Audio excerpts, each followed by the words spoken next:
আসসালামু আলাইকুম। Hossainpur SP union উচ্চ বিদ্যালয়ে ষষ্ঠ থেকে দশম শ্রেণীর শিক্ষার্থীবৃন্দকে জানাচ্ছি স্বাগত। শিক্ষার্থীবৃন্দ, তোমরা কেমন আছো? আশা করি এই করোনাকালীন নানা প্রকার সমস্যার মধ্যেও মহান আল্লাহর ইচ্ছায় তোমরা ভালো আছো। আর এই ভালো থাকার প্রত্যাশা নিয়ে শুরু করছি আজকে শ্রেণী কার্যক্রম। শিক্ষার্থীবৃন্দ, আজকে নবম ও দশম শ্রেণীর বাংলা প্রথম পত্র নিয়ে আলোচনা করব। আর এই আলোচনায় নবম ও দশম শ্রেণীর এবং এসএসসি পরীক্ষার্থীদের অংশগ্রহণ করার জন্য আহ্বান জানাচ্ছি। শিক্ষার্থীবৃন্দ, তোমরা আজকের যে আলোচনায় অংশগ্রহণ করবে, খাতা কলম কাছে নিয়ে বসো। যদি কোনো সমস্যা থাকে, প্রশ্ন থাকে, তোমরা লিখে রাখবে। আমরা পরবর্তী পর্যায়ে সেটার সমাধান দেওয়ার চেষ্টা করব। শিক্ষার্থীবৃন্দ, আজকের যে নবম ও দশম শ্রেণীর যে বিষয়টি নিয়ে আলোচনা করতে যাচ্ছি তা তোমাদের বাংলা প্রথম পত্রের প্রমোদ চৌধুরীর একটি বিখ্যাত প্রবন্ধ বই পড়া। শিক্ষার্থীবৃন্দ, আজকে বই পড়া প্রবন্ধ নিয়ে আলোচনা করার পূর্বে আমরা লেখক সম্পর্কে কিছু তথ্য জেনে নিই। প্রমোদ চৌধুরী 1868 সালে বা খ্রিস্টাব্দে যশোর জেলায় জন্মগ্রহণ করেন। ওনার পৈতৃক নিবাস ছিল পাবনা জেলার হরিপুরে। ওনার শিক্ষা জীবন অত্যন্ত গর্বের বিষয় ছিল বা অসাধারণ কৃতিত্বপূর্ণ শিক্ষা জীবন ছিল। প্রমোদ চৌধুরী 1890 খ্রিস্টাব্দে কলকাতা বিশ্ববিদ্যালয় থেকে ইংরেজি সাহিত্যে প্রথম বিভাগে উত্তীর্ণ হন। এরপরে উনি ব্যারিস্টারি পড়ার জন্য বিলেতে যান। সেখান থেকে ফেরত আসার পরে উনি ইংরেজি সাহিত্যে কিছুকাল অধ্যাপনা করেন। এরপরে সাহিত্য চর্চায় মনোনিবেশ করেন। ওর সাহিত্যের ক্ষেত্রে উনি সেখানেও তিনি কৃতিত্বপূর্ণ অবদান রেখেছেন। সবুজপত্র বাংলা সাহিত্যের গদ্য রচনায় এক অনন্য ভূমিকা রাখে। বলতে গেলে প্রথম চৌধুরীর হাত ধরেই বাংলা সাহিত্যে গদ্য রীতি প্রচলন হয়। প্রমোদ চৌধুরীর উল্লেখযোগ্য গ্রন্থগুলো হচ্ছে বীরবলের হালখাতা। এর আগে একটি কথা বলতে হয়, সাহিত্য ক্ষেত্রে উনি যে ছদ্মনাম ব্যবহার করতেন সে নামটি হচ্ছে বীরবল। আর ওনার উল্লেখযোগ্য রচনাগুলোর ভিতরে বা গ্রন্থগুলোর মধ্যে রয়েছে বীরবলের হালখাতা, চারিয়ারি কথা, প্রবন্ধ সংগ্রহ, সনেট 50, আহতি এবং পদচারণা। প্রমোদ চৌধুরী 1946 খ্রিস্টাব্দে কলকাতায় পরলোকগমন করেন।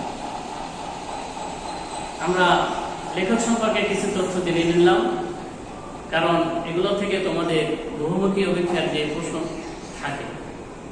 শিক্ষার্থীবৃন্দ, এখন আমরা আলোচনা করব বই পড়া প্রবন্ধ নিয়ে। আজকের প্রবন্ধটি খুবই গুরুত্বপূর্ণ এবং এর তাৎপর্য রয়েছে। যদিও বই পড়া এটার অনেক গভীরতা রয়েছে। বই পড়া বলতে এখানে শব্দ দুটো, বই পড়া।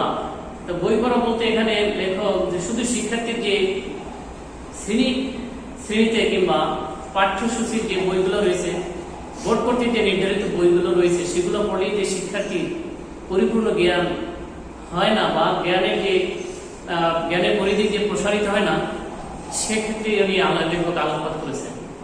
বিশেষ করে প্রমোদ চৌধুরী আমরা যে বই পড়ার যে একটা অনীহা বা অনাপাত গড়ে উঠছে, এই জন্য উনি শিক্ষা ব্যবস্থার ত্রুটিগুলোই এই প্রবন্ধের মধ্যে তুলে ধরেছেন। বই পড়া নিয়ে বই সম্পর্কে অনেক কথা, অনেক মহাজ্ঞানী বা লেখকের অনেক বাণী রয়েছে। যে বই হচ্ছে অতীত এবং বর্তমানের সেতুবন্ধন। বই হচ্ছে, এবং যেটা জনাথন স্বিফট বলেছেন, বই হচ্ছে মস্তিষ্কের সন্তান, অর্থাৎ বই জ্ঞানের ভান্ডার। বই যদি না থাকতো তাহলে বইয়ের জ্ঞান বিস্তার লাভ করতো না, অথবা জ্ঞানের আলোয় আলোকিত হতে পারতো না এই সমাজ। সূর্য যেমন অন্ধকার দূর করে, ঠিক বই পড়লে, বই পড়ে জ্ঞান অর্জন করলে মানুষের মনোজগতের অন্ধকারকে দূরীভূত করা যায়, কুসংস্কার মুক্ত হওয়া যায় এবং জ্ঞানের পরিধি বিকাশ বিস্তার ঘটানো যায় এবং আমাদের সবাইকে কি বিস্তার ঘটানোর সাথে সাথে সে নিজেকে বিকশিত করতে সক্ষম হয়। প্রিয় শিক্ষার্থীবৃন্দ, তো যেহেতু আজকের প্রবন্ধটি নাম হচ্ছে বই পড়া, তো সেই জন্যই কিছু আনুষঙ্গিক বা প্রাসঙ্গিক কথা বলে নিতে হয়। লেখক এই প্রবন্ধটির ভিতরে আমাদের শিক্ষা ব্যবস্থার যে ত্রুটিগুলো তুলে ধরেছেন, আর সেই কারণেই উনি অনেক কথাই উনি আক্ষেপ করে বলেছেন। কিন্তু বই পড়ার যে বিকল্প নেই, সে ব্যাপারে অনেক মহাজ্ঞানী মহাজন তার যথার্থ উক্তির মাধ্যমে তুলে ধরার চেষ্টা করেছেন। জেমস রাসেল বলেছেন যে বই হচ্ছে মৌমাছির মতো। কেন? মৌমাছি যেমন ফুল থেকে মধু সংগ্রহ করে, আর বইয়ের ভিতরেও কিন্তু জ্ঞানীদের বা সুন্দর মানুষের যে জ্ঞান, সেটা আরোহণ করে পাঠকদের কাছে গিয়ে আসে। তো বই হচ্ছে জ্ঞানের আধার, এই জন্যই বলা হয় বই হচ্ছে জ্ঞানের আধার। এখন শুধুই কি এই বই প্রবন্ধের লেখক শুধু শিক্ষার্থীদের জন্য বলেছে? আমি মনে করি না, শুধু শিক্ষার্থীদের জন্য যে বই পড়তে হবে তা নয়। উনি সকলকেই কিন্তু বোঝাতে চেয়েছে যে বই পড়লে, বই পড়তে হবে সবাইকে, বা বই পড়লেই সে মানুষের মতো হতে পারবে, জীবনকে উপলব্ধি করতে পারবে, জীবনকে বিকশিত করতে পারবে, জ্ঞানকে বিকশিত করতে পারবে, জ্ঞানকে পরিপূর্ণ করতে পারবে। আর যেহেতু বই পড়ার যে একটা অনাবাস গড়ে উঠছে, বা শিক্ষা ব্যবস্থার ত্রুটির কারণেই যে আমাদের শিক্ষা ব্যবস্থার ত্রুটির কারণেই যে বই পড়ার অনাবাস গড়ে উঠছে, অনীহা গড়ে উঠছে, সে ব্যাপারেই কিন্তু উনি আলোকপাত করতে চেয়েছেন। তো আমরা বিস্তারিত আলোচনায় বুঝতে পারবো যে লেখকের যে বই পড়া প্রবন্ধটিকে কেন ওই নবম ও দশম শ্রেণীর সিলেবাসে অন্তর্ভুক্ত করেছেন, বোর্ড অন্তর্ভুক্ত করেছেন, তার উদ্দেশ্য এবং তাৎপর্য আমরা বুঝতে পারবো। প্রিয় শিক্ষার্থীবৃন্দ, তো বই তোমরা প্রবন্ধটি খেয়াল করবে যে সেখানে লেখক বই পড়ার শখটা মানুষের সর্বশ্রেষ্ঠ শখ হলেও আমি কাউকে শখ হিসেবে বই পড়তে পরামর্শ দিতে চাই না। লেখক প্রথমে যে আক্ষেপ করে বলেছেন যে বই পড়া হচ্ছে আসলে মানুষের অনেক প্রিয় কাজ থাকে, শখ থাকে, কিন্তু বই পড়াটাও শখ হওয়া উচিত। শখ না হলে সেই কাজের সাথে আনন্দ থাকে না। সেই কারণে বলছে বই পড়াটা শখ হলেও উনি কাউকে পরামর্শ দিতে রাজি নয়। কেন রাজি নয়? তার কারণ হচ্ছে উনি যে কারণটা উল্লেখ করেছেন তার ভিতরে প্রথম তো সে পরামর্শকে গ্রাহ্য করবেন না, কেননা আমরা জাত হিসেবে শৌখিন নয়। পরামর্শ দিতে চান না কেন? যদিও বই পড়ার শখ হওয়া উচিত, কিন্তু উনি বলছে সেই পরামর্শ আমরা দেব না, কারণ সেটা গ্রাহ্য করবে না। এর কারণ হচ্ছে আমরা জাত হিসেবে শৌখিন নয়। শৌখিন মানে কি? আমরা রুচিশীল নয়। বই পড়ার যে একটা রুচি থাকতে হবে, বই পড়তে যে ইচ্ছা থাকতে হবে, আগ্রহ থাকতে হবে, সেই জাত হিসেবে আমরা সেরকম নয় বিধে উনি সেই পরামর্শটা দিতে চাচ্ছেন। তো এটাকে উনি পরোক্ষভাবে এটাকে ঘুরিয়ে বলছেন যে আসলে আমাদেরকে একটু ব্যঙ্গই করেছেন যে আমরা জাত হিসেবে শৌখিন নয়। দ্বিতীয়ত অনেকে তা কুপরামর্শ মনে করবেন, কারণ আমাদের এখন ঠিক শখ করার সময় নেই। উনি দ্বিতীয় নম্বরে বলেছেন শখ, উনি দ্বিতীয় যে পরামর্শটা দিতে চাচ্ছে না, তার কারণ হলো যে আমরা আমাদের শখ করার কিংবা এই সব ইচ্ছা করার বা আগ্রহ করার মতো আমাদের ঠিক সময় না। এর কারণ আমরা যদি উদাহরণ দিই, মনে করো তোমার আব্বু কিংবা বড় ভাই যদি বাজারে যায় আর তুমি যদি তখন তার কাছে তুমি কোনো আবেদন করতে চাও, কিছু আনন্দ করতে চাও, তখন বলবে এই আমার এখন কিন্তু এই সময় না, কারণ আমার সময় হচ্ছে এখন বাজারে যাওয়া, আমার সময় হচ্ছে এখন অন্য কোথাও যাওয়া, এখন তোমার সাথে কথা বলার সময় আমার এখন না। ঠিক এমনি লেখক বলছেন যে 2 নম্বরে যে কথাটা বলেছেন যে আমাদের ঠিক সব করার সময় না, কারণ কি আমরা আরো নানান ধরনের সমস্যায় রয়েছি। নানান দর্শের অভাব রয়েছে। সেই জন্য বলছি সেইগুলো পূরণ করতে আমরা ব্যস্ত রয়েছি। এই কারণে আমরা বলেছেন যে এটা আমাদের শতকরা ঠিক সময় না বিদায় গ্রাহ্য করবেন, এই জন্য উনি এই পরামর্শ দুটো দিতে চাচ্ছেন না। আমাদের রোগ সুখ দুঃখ দারিদ্র দেশে সুন্দর জীবন ধারণ করাই যখন হয়েছে প্রধান সমস্যা, তখন সেই জীবনকে সুন্দর করা মহৎ করার প্রস্তাব অনেকের কাছে নিরর্থক ও নির্মম ঠেকবে। কারণ আমরা সবার জীবনে মানুষের সাহিত্য হচ্ছে মানব জীবনে প্রতিচ্ছবি। তো সেই হিসাবে আমাদের জীবনে নানান ধরনের অভাব অনটন শোক দুঃখ রয়েছে। এখন আমার প্রধান কাজ কি, সেই কাজগুলো বাদ দিয়ে যদি আমি সব পালন করার চেষ্টা করি, তাও অনেকের কাছে নির্মম এবং নিরর্থক মনে হবে। আমরা বলতে পারি যে এই মুহূর্তে যদি তোমার এই করোনাকালীন এর সময় আমাদের অনেকেই দেখা যাবে যারা দরিদ্র রয়েছে, তাদের খাদ্য কষ্ট রয়েছে, খাদ্যের অভাব পূরণ করতে হবে। তো সেক্ষেত্রে যদি বলা হয় যে মোবাইল কিনবো কিংবা সব অন্য জামা কাপড় কিনবো, সেটা কিন্তু প্রধান বিষয় না। বিষয় হচ্ছে এই মুহূর্তে আমার খাদ্য কষ্ট দূর করা। তো লেখক এই জন্য বলছে যে আমি যদি পরামর্শ দিই, আপনারা বই পড়ার পরামর্শ দিই, সেটা অনেক ক্ষেত্রে অনেকের কাছে নির্মম এবং নিরর্থক ঠেকবে। লেখক এই বিষয়টি বলার চেষ্টা করছেন বা আলোকপাত করেছেন। এরপরে যদি আমরা আরো আলোচনা গভীরে যাই, তাহলে দেখতে পাবো কি আমরা সাহিত্য রস উপভোগ করতে প্রস্তুত নই, কিন্তু শিক্ষার ফল লাভের জন্য আমরা সকলে উদ্বহ মানে ঊর্ধ্ববাহ।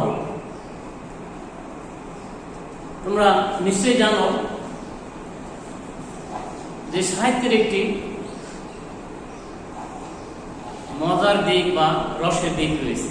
সেই রস আস্বাদন করার মতো মন মানসিকতা, সময় এবং ইচ্ছা থাকতে হবে। তো অনেকে দেখা যায়, যেমন ধরো মাছ ধরতে গেলে পানি লাগবে, কাদা লাগবে, পরিশ্রম করতে হবে। কিন্তু অনেকেই যদি এই কাজগুলো না করে মাছ পায়, তাহলে তো তার জন্য অনেক পাওয়া সেটা। তো আমাদের সমাজে বা শিক্ষার্থীরা অনেকেই কাজ না করে ফল খেতে চায়, তারা ফল পেতে চায় এবং ফল খেতে চায়।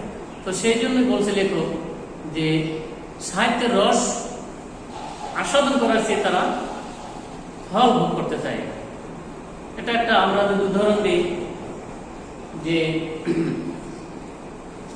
একজন ছিনতাইকারী কারো পকেট থেকে টাকা সহজেই নিতে পারে, কিন্তু যে টাকা উপার্জন করছে সে জানে তার মাথার ঘাম পায়ে ফেলে অনেক কষ্ট করে অনেক পরিশ্রম করে তার টাকা অর্জন করেছে।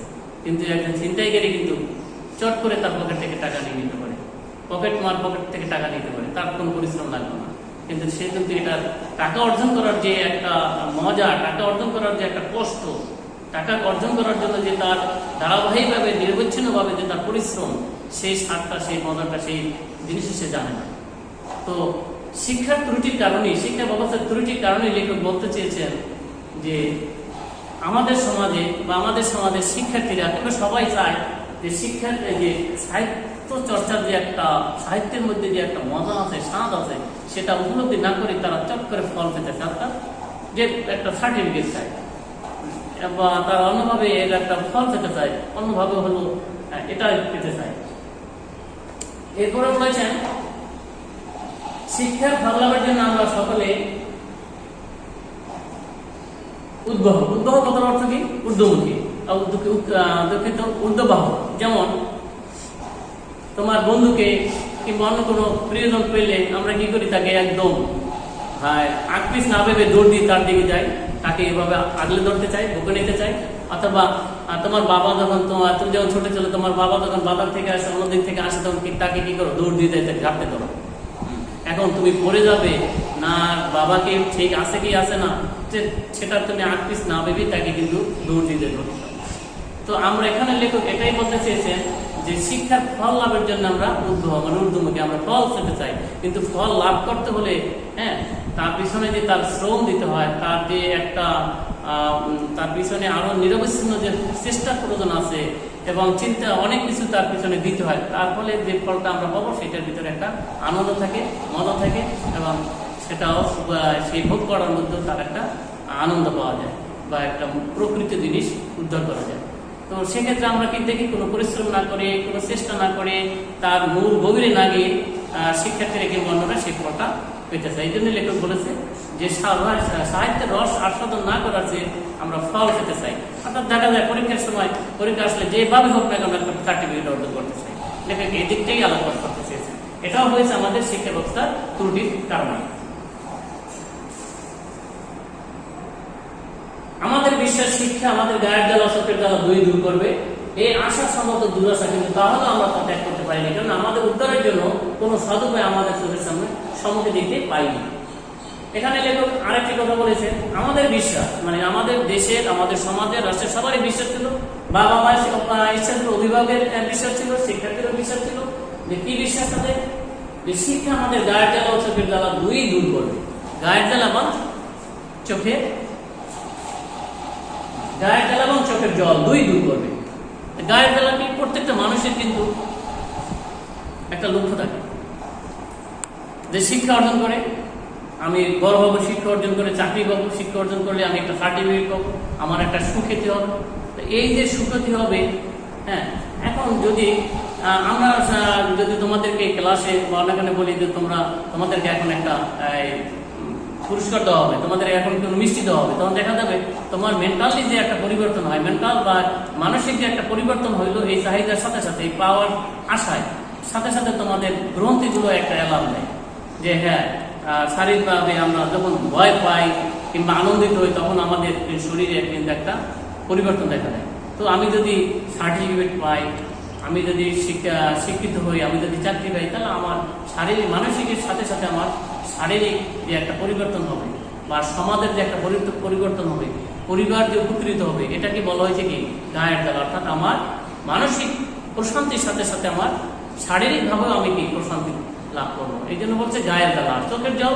অর্থাৎ যদি শিক্ষিত হয়ে আমি চাকরি পাই, অর্থ উপার্জন করতে পারি, বড় কিছু হতে পারি, তখন কি আমাদের যে দুঃখ দুর্দশা দূর হবে, পরিবারের অভাব অনটন দূর হবে, আমি আমার চাহিদা পূরণ করতে পারবো। তখন আমার এই যে অভাব অনটন থাকলেই যে চোখের জল আসে বা অভাব অনটন থাকলেই যে আমার চিন্তা আসে, সেইটা আর আসবে না। সেটা কি আসলে লেখক এখানে চোখের জল বলতে চেয়েছেন যে যদি আমরা শিক্ষিত হই, আমরা একটা সার্টিফিকেট চাই, সার্টিফিকেট পেলে আমরা একটা চাকরি পাবো, অর্থ উপার্জন করতে পারবো, তাহলে আমার গায়ের জল এবং চোখের জল দুই হবে। অর্থাৎ আমার যে অভাব দুর্দশা সেটা আমার দূর হবে।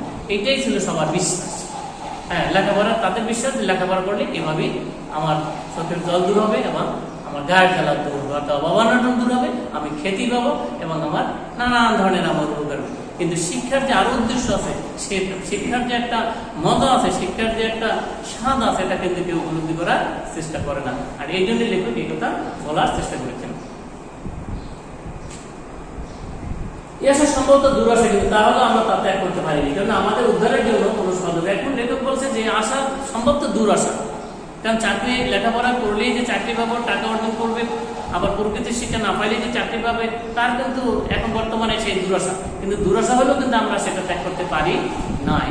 অর্থাৎ এটা যে ফল হবে না, এটা যে আমরা এই শিক্ষার নামক যে একটা চাকরি নামক বা শিক্ষার পিছনে যে আমরা প্রকৃত শিক্ষা অর্জন না করে, শিক্ষার সাহিত্য চর্চা না করে যে আমরা সার্টিফিকেট অর্জন করে যে চাকরির পিছনে দৌড়দৌড়ি করছি, আলেয়ার পিছনে দৌড়দৌড়ি করছি, সেটা আমরা জানার পরেও কিন্তু সেই আশা আমরা ত্যাগ করতে পারছি না, ওই পথ আমরা পরিত্যাগ করতে পারছি না, কারণ সেটাও শিক্ষা ব্যবস্থার ত্রুটির কারণে।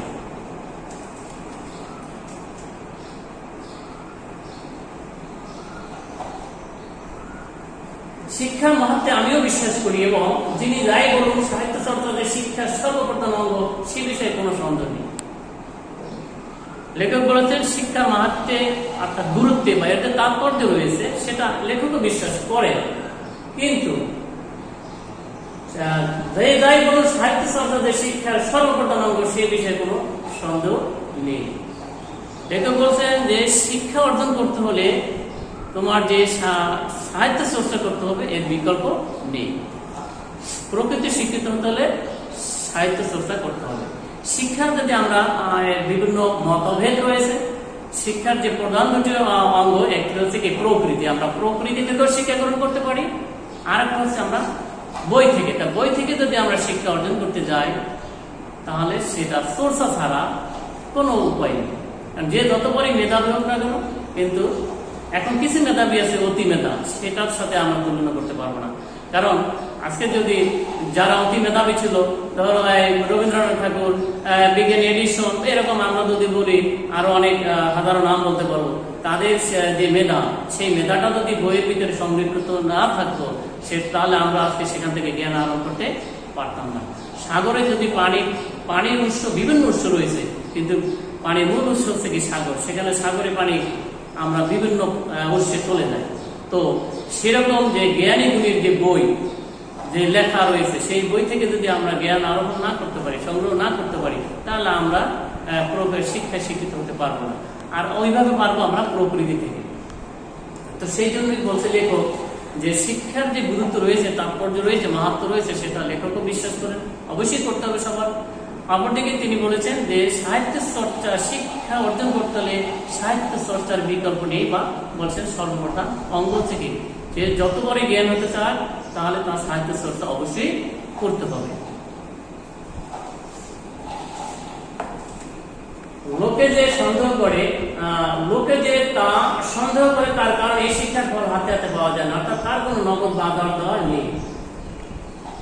লোকে যে তা সন্দেহ করে, তার কারণে এই শিক্ষার ফলে এখন শিক্ষার যে একটা ফল আছে, শিক্ষার যে একটা তাৎপর্য রয়েছে, শিক্ষার যে মাহাত্ম্য রয়েছে, শিক্ষার যে গুরুত্ব রয়েছে, সেটা আলাদা হাতে হাতে পাওয়া যায় না, এটা মানুষের ভিতরে সন্দেহ রয়েছে। যেমন আমি যদি আজকে বলি আমি 200টা বই পড়েছি এই বন্ধের ভিতরে, তুমি যদি বলো আমি 500 বই পড়েছি, কারো কাছে যদি বলো, সে এটার গুরুত্ব দিবে না, কারণ এটা দৃশ্যমান।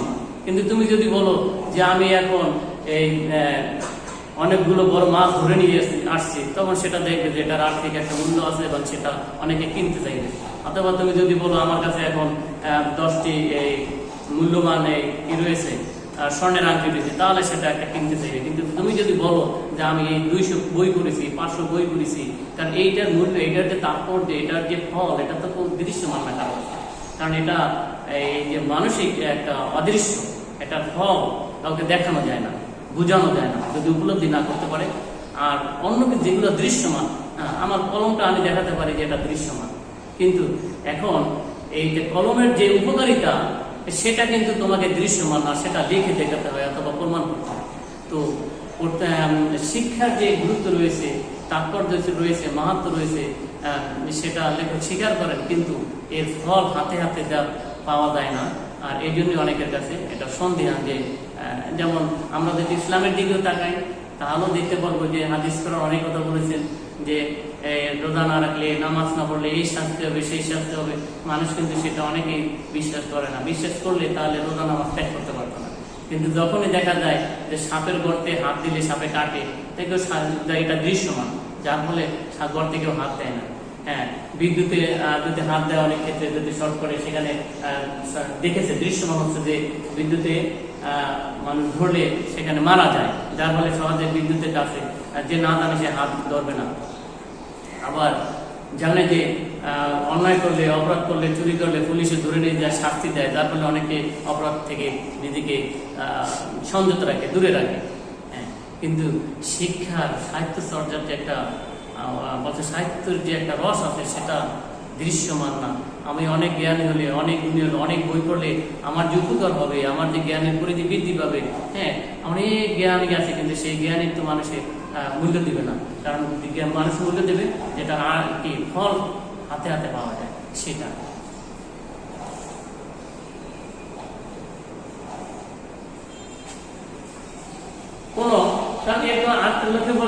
নগদ বাজার দর নাই, যেটা বলেছিলাম যে এই যে বলেছিলাম যে 200 বই পড়লাম, 500 বই পড়লাম, এর কোনো নগদ মূল্য আছে?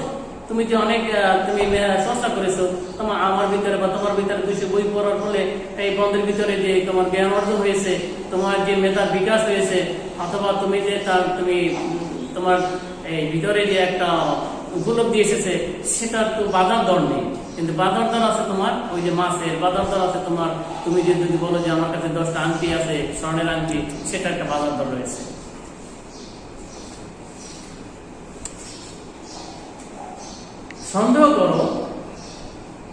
সন্দেহ করার কারণ শিক্ষার অভাব হাতে পাওয়া যায় না। তো এই কারণে ডেমোক্রেসি সাহিত্যের সার্থকতা বোঝে না, বোঝে শুধু অর্থের সার্থকতা।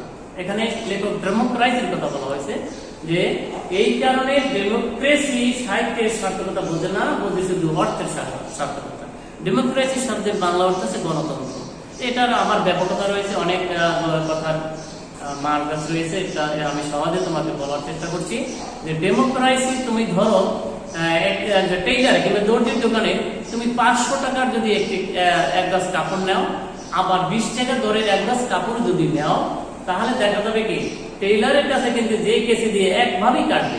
তুমি যদি বলো যে আমার এই কাপড়টার দাম 500 টাকা বা 1000 টাকা গজের, আর এই কাপড়টা 20 টাকা গজের, তাহলে কি টেইলার সে কি কেসি ভিন্ন কেসি দিয়ে কাটবে বা ভিন্নভাবে কাটবে? না, সে কাটবে একইভাবে কাটবে। 20 টাকা কাপড়টাও যেভাবে কাটবে, আর 1000 টাকা দামের যে কাপড়ের গজটা সেটাও কিন্তু একইভাবে কাটবে।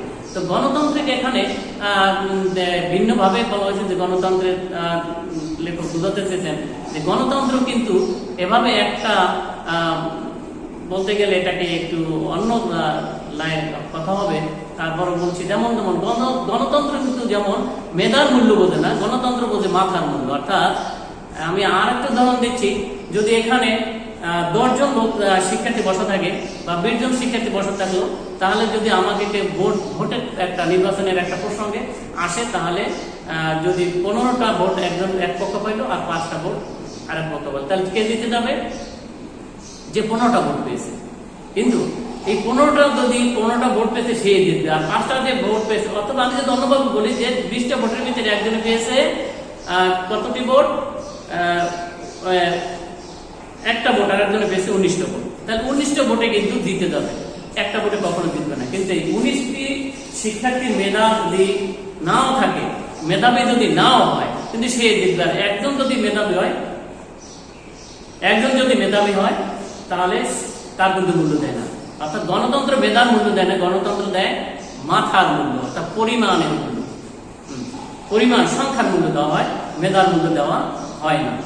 তো এই কারণে বলা হয়েছে ডেমোক্রেসি এরা কিন্তু অর্থের মূল্য বোঝে, সার্থকতা বোঝে, শুধু অর্থের পিছনে সবাই ছোটে। এই ধরনের লেখক এই কথাটা বলেছে যে ডেমোক্রেসি বুঝে কি ডেমোক্রেসি গুণগুলো আয়ত্ত করতে না পারে তারা দোষগুলো আত্মসাৎ করেছে। অর্থাৎ ডেমোক্রেসি সাহিত্যের সার্থকতা বোঝে না, বোঝে শুধু অর্থের সার্থকতা। এরা যে সাহিত্যের যে রস রয়েছে, সাহিত্যের যে উপকারিতা রয়েছে, সাহিত্য চর্চা করলে যে মেধার বিকাশ হবে, আমার এই নিজেকে উপলব্ধি করা যাবে, সমাজকে উপকার করা যাবে, আমাকে দিয়ে সমাজ উপকৃত হবে, দেশ উপকৃত হবে, হ্যাঁ, এগুলো কিন্তু সাহিত্য চর্চা করলেই বোঝা যাবে। কিন্তু সেটা কিন্তু না বুঝে আমাদের শিক্ষা ব্যবস্থার ত্রুটির কারণে সবাই শুধু অর্থের পিছনে চলছে, যে অর্থ সার্টিফিকেট অর্জন করলে, শিক্ষা অর্জন করলে একটা আমি চাকরি পাবো, আমি অর্থ উপার্জন করবো, আমি সমাজের স্বীকৃতি পাবো। কিন্তু শিক্ষিত হলে যে আমার নিজের উপকার হবে, সমাজের উপকার হবে, আমার মেধার বিকাশ লাভ করবে, আমি যে একজন ভালো মানুষ হবো, প্রকৃত মানুষ হবো, সেই গুরুত্ব দেয় না। অর্থাৎ গণতন্ত্র যেমন মাথার মূল্য দেয়, মেধার মূল্য দেয় না, ঠিক এখানেই কিন্তু উনি একটু ঘুরিয়ে এই কথাই বলতে চেয়েছে যে ডেমোক্রেসির কথাটা এনেছে, যে শিক্ষা ব্যবস্থার ত্রুটির কারণে এই কথাটি উনি বলার চেষ্টা করেছেন।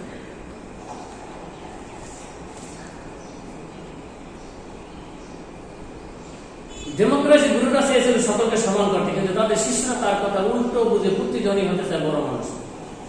অর্থাৎ ডেমোক্রেসি যে বললাম যে ডেমোক্রেসি মূল্য দেওয়া হয় মাথার, মেধার নয়, ঠিক এমনি ভাবে বলা হয়েছে ডেমোক্রেসি যারা শিক্ষা ব্যবস্থাগুলো, শিক্ষা পদ্ধতি যারা প্রচলন করে তাদেরকে দায়ী করেছেন। তারা যেভাবে চেয়েছিল প্রকৃত শিক্ষিত সমাজ করতে, কিন্তু সেই শিষ্যরা সেটা বলেনি। আমি এখানে আরো একটু উদাহরণ দিতে পারি যে বহুমুখী নির্বাচন পরীক্ষা যখন প্রচলন করা হলো, এখানে এই বহুমুখী অপেক্ষা প্রচলনের একটি বিশেষ লক্ষ্য ছিল যে শিক্ষার্থীরা যাতে প্রত্যেক পৃষ্ঠায় পাতায় প্রত্যেকটা শব্দ পড়ে তারা জ্ঞান অর্জন করে। কারণ যখন রচনামূলক বা সনাতন পদ্ধতি ছিল, তখন দেখা গেছে যে এই বছর যদি যে অধ্যায় থেকে 10টা প্রশ্ন 5টা প্রশ্ন আসলো, ওই অধ্যায় বাদ দিয়ে পরবর্তী অধ্যায়গুলো পড়তো, পরবর্তী যে শিরোনাম, পাঠের শিরোনাম সেখানে বা ওই অধ্যায় থেকে পড়তো। কিন্তু ওই যে অধ্যায় থেকে এই বছর প্রশ্ন আসছে, আগামীতে এই প্রশ্নগুলো তারা ওই চ্যাপ্টারই পড়তো না, বাদ দিয়ে দিত। অথবা রচনা এই বছর এই পাঁচটা আসছে, আমি এই পাঁচটা পড়বো না, আগামীতে অন্য পাঁচটা পড়বো। এই যে একটা ধ্যান ধারণা ছিল, এই ধ্যান ধারণাটাকে এই থেকে মুক্ত দেওয়ার জন্য আমার মতে যে বহুমুখী অভিজ্ঞার প্রচলন হয়েছিল যে শিক্ষার্থী কোনো চ্যাপ্টার না, সব চ্যাপ্টারই পড়তে হবে, প্রত্যেক বছরই পড়তে হবে, প্রত্যেকটা লাইন পড়তে হবে, প্রত্যেকটা শব্দ পড়তে হবে, তার ফলে সেই উত্তর দিতে পারবে বহুমুখী। কিন্তু সেখানে দেখা গেল কি, সেই শিক্ষার্থীরা দেখালো কি, শিক্ষকেরা কি দেখলো। তাহলে এখানে যেটা বলতে চেয়েছি যে শিক্ষার্থীরা কি দেখলো, সরকার চাইলো যে বা আমাদের যে এনসিটিভি চাইলো যে, বা আমাদের পাঠ্যক্রমের যারা করতে পারে তারা চাইলো কি যে শিক্ষার্থী যাতে দক্ষ হয়ে যায়। হ্যাঁ, প্রত্যেকটা চ্যাপ্টার, প্রত্যেকটা বিষয় দক্ষ করে গড়ে তোলার উদ্দেশ্যে কিন্তু বহুমুখী অভিজ্ঞা প্রচলন চালু করা হয়। কিন্তু সেখানে দেখা গেল কি, আমরা সে কথা এখানে যদিও বলা ঠিক হবে না, তিক্ত, যে সে যে পড়ার চেয়ে তারা মুখস্থ তারা টিকচিহ্ন দেওয়া শুরু করলো, বা অন্য সহায়তা তারা দেওয়া শুরু করলো। অর্থাৎ গুরুরা ভুললো। এখানে যে লেখক বলছে যে ডেমোক্রেসির গুরুরা যা চেয়েছিল, শিষ্যরা তা ভুললো না, তারা ভিন্ন পথে চললো। অর্থাৎ যারা এই পাঠ্যপুস্তকে, যারা এই বহুমুখী অভিজ্ঞা প্রচলন করলো, কিন্তু শিক্ষার্থীরা কিংবা সমাজ সেভাবে না বুঝে তারা চললো ভিন্ন পথে, অর্থাৎ সেভাবে হলো না। যার ফলে কিন্তু এক এক সময় দেখা যায় একবার হলো 500 প্রশ্ন ব্যাংক, আবার হলো প্রশ্ন 1000, আবার হলো এখন হলো আবার 30টা, এক সময় ছিল 70টা, এখন হলো প্রশ্ন 30টা, এরকম এক এক সময় এক একটা হয়। দেখা যায় এখানে কাঙ্ক্ষিত ফল পাওয়া যাচ্ছে না, অর্থাৎ তারা চলে ভিন্ন পথে।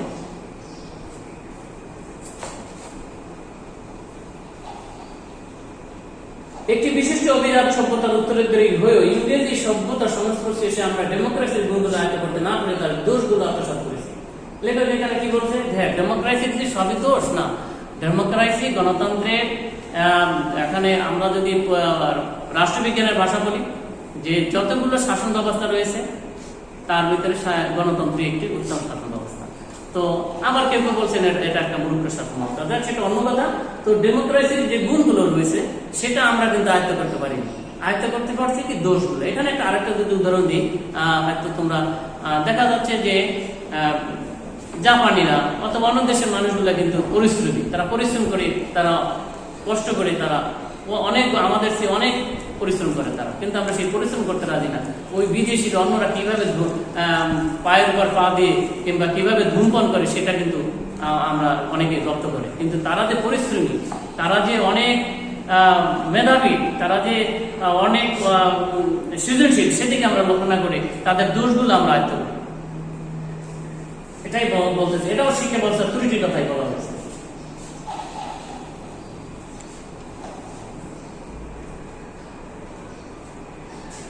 এর কারণে স্পষ্ট, লেখক বলছেন এর কারণে স্পষ্ট, ব্যাধি সংক্রামক স্বাস্থ্য নয়। তো ব্যাধি আমরা যদি বর্তমানকালে আমরা করোনা ভাইরাসের সাথে তুলনা করি, আর স্বাস্থ্য যদি আমরা শিক্ষা ব্যবস্থার সাথে তুলনা করি, তাহলে বুঝতে পারবো যে এই যে করোনা ভাইরাস একজন ব্যক্তির শরীরে প্রবেশ করলে তাকে যদি একজনে টাচ করে তাহলে আর একজনে করোনায় আক্রান্ত হবে। তো শিক্ষা ব্যবস্থা যখন ত্রুটি, তখন সমস্ত শিক্ষা ব্যবস্থায় নষ্ট হয়ে যাচ্ছে, কিংবা শিক্ষার্থীরা বই পড়ার প্রতি অভ্যস্ত হচ্ছে না, বই পড়ার প্রতি অনীহা যাচ্ছে, অর্থাৎ নানা ধরনের রোগের সৃষ্টি হচ্ছে। তো এই জন্য লেখক বলছেন যে ব্যাধি সংক্রামক স্বাস্থ্য নেই, অর্থাৎ ভাইরাস যেমন আরেকজনকে ভাইরাস ছড়াই দেয়, কিন্তু এখানে কোনো ব্যক্তি দায়ী না, ভাইরাস দায়ী। তো লেখক বলছেন যে শিক্ষা ব্যবস্থার ত্রুটি হচ্ছে আজকের যে শিক্ষা ব্যবস্থা, ভঙ্গুর অবস্থা, শিক্ষা ব্যবস্থায় যে শিক্ষার্থী প্রকৃতি শিক্ষা শিক্ষিত হতে পারছে না, বা শিক্ষার্থী যে বই পড়ার প্রতি যে অনীহা জাগছে, বা পাঠকের যে বই পড়ার প্রতি অনভ্যাস বা অনীহা জাগছে, এর মূল কারণ হচ্ছে শিক্ষা ব্যবস্থার ত্রুটির কারণ। তো লেখক এখানে শিক্ষা ব্যবস্থার ত্রুটিটাকে এখানে ব্যাধির সাথে তুলনা করা হয়েছে, আর শিক্ষা ব্যবস্থা হচ্ছে স্বাস্থ্য। তো প্রিয় শিক্ষার্থীবৃন্দ, আমরা আজকে এখানেই আলোচনা শেষ করব। তো এর পূর্বে আমরা আজকে যে বই পড়া প্রবন্ধর সম্পর্কে আরেকটি কথা বলছি, 2 মিনিট। যে বই পড়া প্রবন্ধের লেখক হচ্ছে প্রমোদ চৌধুরী। তার জন্মস্থল সম্পর্কে জানলাম, তার শিক্ষা ব্যবস্থা সম্পর্কে জানলাম, তার ছদ্মনাম সম্পর্কে জানলাম, এবং তার সে গ্রন্থগুলো সম্পর্কেও জানলাম। তো লেখক যে শখ হিসাবে বই পড়াকে পরামর্শ দিতে চান না, তার কারণ জানতে পারলাম। এবং এখানে যে সাহিত্য চর্চার যে প্রধান অঙ্গ বই পড়া, সেটা সম্পর্কে তোমরা জানলে। এরপরে যে শিক্ষা ব্যবস্থার যে মহত্বের প্রতি লেখকের আস্থা রয়েছে এবং শিক্ষার যে তাৎপর্য গভীরতা রয়েছে সেটাও কিন্তু লেখক বিশ্বাস করেন, কিন্তু শিক্ষা ব্যবস্থার ত্রুটির কারণে আমরা সে আগাতে পারছি না, অথবা আমরা আমাদের যে এই সমস্যায় বিভিন্ন জর্জরিত এই দেশের যে মানুষ, তার ভিতরেও যে নানান কারণে আমরা শিক্ষা ব্যবস্থাটাকে যে সামনে আগাতে পারছি না বা এগিয়ে নিতে পারছি না, এর প্রধান কারণ হিসেবে উনি শিক্ষা ব্যবস্থার ত্রুটির কারণেই উনি ত্রুটির কথাই উল্লেখ করেছেন। তো আমাদের আরেকটি এখানে উল্লেখ করেছেন যে ডেমোক্রেসির কথা বলেছেন, যে ডেমোক্রেসির গুরুরা চেয়েছিলেন শিক্ষা ব্যবস্থাকে একভাবে বা যেভাবে চেয়েছিল তার গুরুরা, অর্থাৎ শিক্ষা ব্যবস্থার যাদের জন্য করা হয়েছে শিক্ষা ব্যবস্থা, তারা কিন্তু সেই ব্যবস্থাটাকে ভুল বুঝে, অর্থাৎ শিক্ষা ব্যবস্থার ত্রুটির কারণেই সেই আমাদের শিক্ষা ব্যবস্থার যে এক ভঙ্গুর অবস্থা অথবা যে নানান কারণে শিক্ষা ব্যবস্থা জর্জরিত হয়েছে, অথবা সে যে আমরা পাঠ্যার্থী বা শিক্ষার্থী যারা রয়েছে তারা বই পড়ার প্রতি যে অনাভ্যাস গড়ে উঠছে বা অনীহা গড়ে উঠছে এর মূল কারণ হিসেবে দায়ী করছে। আর একটা কথা বলেছেন আজকের আলোচনার শেষ পর্যায়ে যেটা বললাম যে ব্যাধি সংক্রামক স্বাস্থ্য নয়, অর্থাৎ শিক্ষা ব্যবস্থার ত্রুটির কারণে আমাদের সমস্ত প্রকারের সমস্যার সৃষ্টি হয়েছে এই বা সে আমাদের শিক্ষা ব্যবস্থার যে ধ্বংসের মুখে অথবা শিক্ষা ব্যবস্থার প্রতি যে শিক্ষার্থীর অনাগ্রহ অথবা প্রকৃত শিক্ষার্থী গড়ে উঠছে না, আর শিক্ষার যে পরিপূর্ণতা আসছে না বা শিক্ষায় যে অপরিপূর্ণতা থেকে যাচ্ছে তা হচ্ছে এই শিক্ষা ব্যবস্থার ত্রুটির কারণেই। প্রিয় শিক্ষার্থীবৃন্দ, আজকের পাঠ এখানেই সমাপ্ত। তো তোমরা সুস্থ থাকো, সুন্দর থাকো এবং পড়াশোনার প্রতি মনোযোগ দাও। আসসালামু আলাইকুম।